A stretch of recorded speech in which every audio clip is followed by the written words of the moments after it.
Marc Foujol, bonjour. Bonjour Robert Laffont. Vous allez bien? Ouais, très bien, et Ça, vous-même? ça pourrait aller mieux pour vous, là, l'immobilier en ce moment, Oui, c'est un peu tendu, oui, c'est vrai que c'est tendu. C'était déjà tendu avant les élections. Là, on a une période attentive jusqu'au, à mon avis, 7-8 juillet déjà. Et puis après, je pense que ça va doucement repartir, tranquillement. Oui, il n'y a Ça pas va de raison. pouvoir reprendre. À Paris, il y a un petit peu les Jeux Olympiques qui nous bloquent un peu, pour certaines personnes. Mais bon, disons globalement, début septembre, c'est reparti. Les Jeux Olympiques, ça peut vous amener des acheteurs, peut-être? Quelques étrangers, je pense. Oui. Il y aura beaucoup de passages, notamment au Trocadéro et Jardin du Luxembourg, où moi je suis implanté. Vous êtes implanté, oui. Donc je pense. Vous avez 5 agences, 4 4 agences. Oui, Et dans l'Oise, Chantilly. Oui, alors là, très implanté Senlis. dans l'Oise. On a sur le marché de Chantilly, Senlis, Compiègne. Là, ça marche très très fort, même en ce moment. Puisque les gens, résidence secondaire, belles propriétés à la campagne, beaux produits. Et on a des beaux produits en ce moment. Vous faites beaucoup de châteaux, vous êtes un peu... On a quelques châteaux, quelques demandes, oui, châteaux pour des hôtels, et puis un peu moins en privé en ce moment, plutôt pour du commercial, séminaires et autres. On a quelques demandes, on a dans notre sélection 4-5 châteaux très sympas. Alors aujourd'hui, avec la conjoncture, vous conseillez quoi? L'achat, la vente? Faire les deux? Écoutez, moi je trouve que quand on vend, il vaut mieux acheter derrière, parce que, bon voilà, à part l'IFI, bon bah, ça reste quand même une valeur sûre.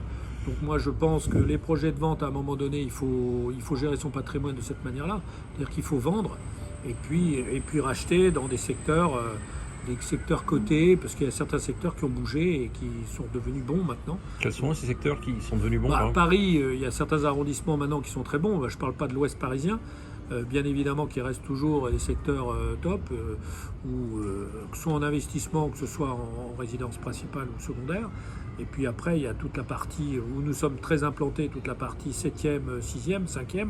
Les prix restent élevés, mais je pense que l'investissement est toujours très bon. Et puis après, il y a d'autres arrondissements qui commencent à devenir très bons aussi. 10e, 11e. Lesquels 10e, 11e? Ouais, 10e, 11e. Branché, c'est un peu. Bobo branché.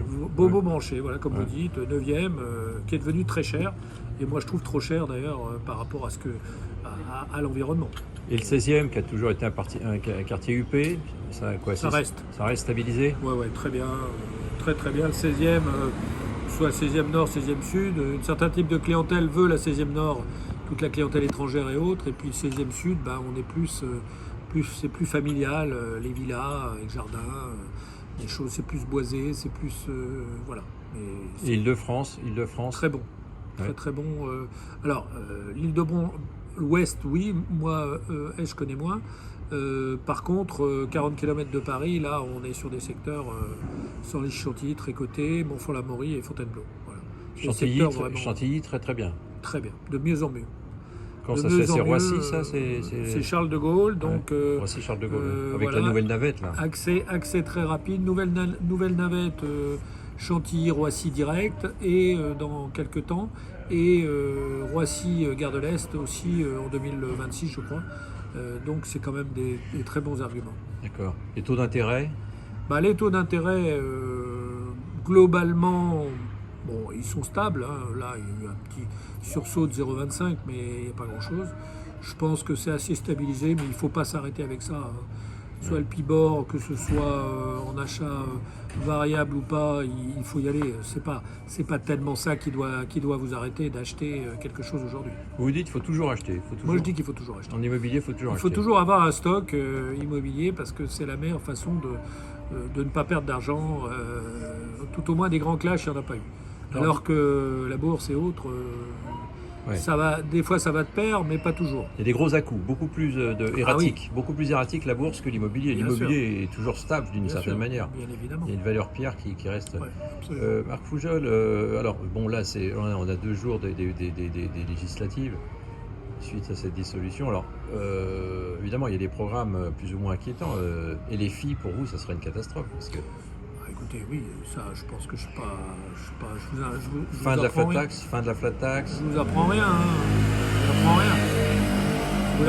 En taxant les riches, de toute façon l'immobilier est taxé, puisqu'il n'y a pas que les riches qui achètent, et il faut aider les moins riches à acheter. Et je pense que de toute façon, soit on fait monter les prix de manière drastique, et puis on a plus d'acheteurs, on n'a que les riches, soit on trouve une solution pour alléger l'immobilier, et on aura enfin une autre classe moyenne qui pourra racheter de l'immobilier.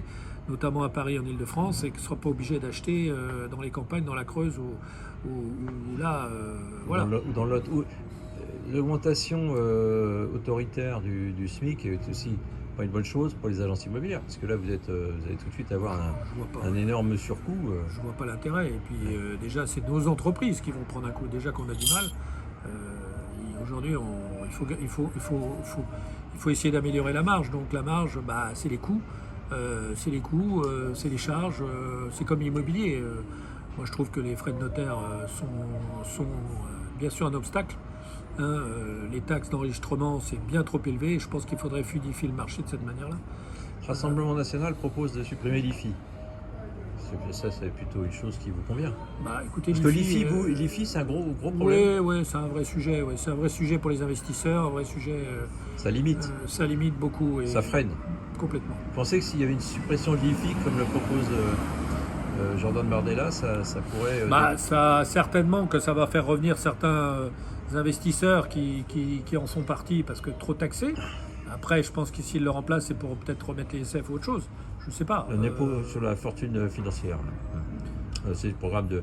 Quant à Macron, le programme Ensemble, il n'y aura pas de changement majeur sur la fiscalité, mais il y aura bien sûr cet IFI qui reste quand même un gros frein. Les successions. Les successions sont trop taxées en France. Je pense qu'il y a un vrai sujet là-dessus sur l'immobilier. On va reprendre. On devrait faire un forum là-dessus sur l'IMO parce que quand on voit arrêter, moi je vois autour de moi, c'est des tas d'activités qui sont arrêtées.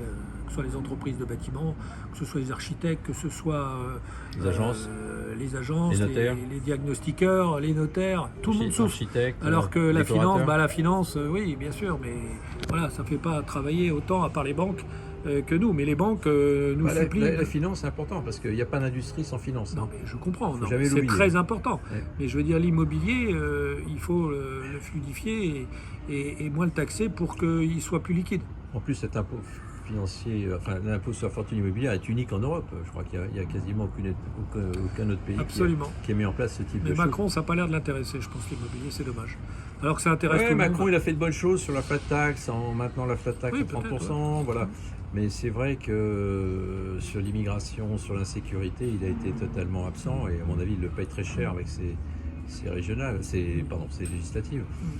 Vous êtes Marc Fougel, vous êtes quand même... Vous êtes un des rares aujourd'hui à être un indépendant quand même dans ces grandes maisons, j'allais dire, agences de luxe. On peut vous qualifier comme ça. Oui, écoutez, oui, on est dans... C'est vrai qu'on... Côté de Barnes, Sotheby's. Oui, on travaille avec eux et contre eux et avec eux. C'est-à-dire que, voilà, on est à peu près de la même catégorie. Nous, c'est vrai qu'on a une taille très familiale, mais on le revendique et on souhaite le rester. Nous sommes une vingtaine et c'est très bien. On a notre service marketing. Alors, je ne vous dis pas que c'est facile tous les jours.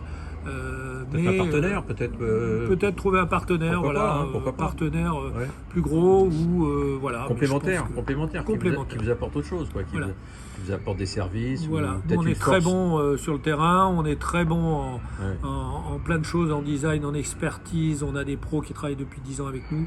On est très au fait du design et du digital.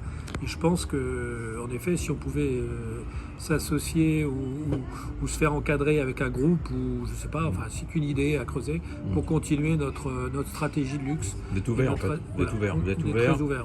Vous avez de gros emplacements. Vous avez une marque qui est quand même bien établie. Vous avez un savoir-faire. Je pense que ça peut intéresser en effet. Ça peut intéresser un ensemble de. Ça peut être un complément pour certaines marques de luxe. Moi, je suis prêt à rester en plus.